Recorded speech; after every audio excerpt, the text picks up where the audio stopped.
Dan Horowitz, another question. There's a hue and cry right now amongst the politically, let us say, aware conservatives in the United States of America, which is a very small minority of people in this country. You know the vast majority don't know anything about this and will remain dumb because the media has gone on to the weather on the East Coast rather than this.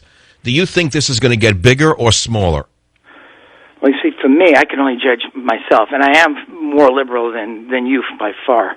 And yet I'm angry, and you can tell I'm angry. I think this is going to get big because even though there's a chance they'll succeed in their cover-up and destroying documents and try to embarrass the Republicans in Congress, I don't think so. I think there is direct involvement of the Obama administration in covering this up with Holder to avoid embarrassment. This is a very narcissistic president.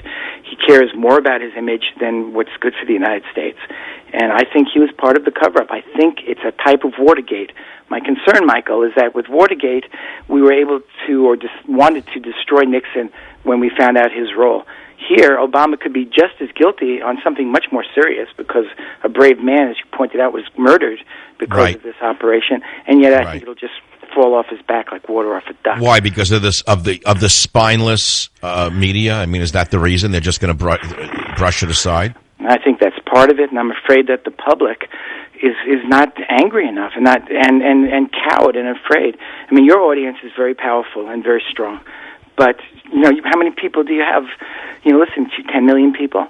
This is a country. They've got people watching CNN. They got 10 million cowards watching CNN who believe anything that Anderson Cooper says. So I'm concerned.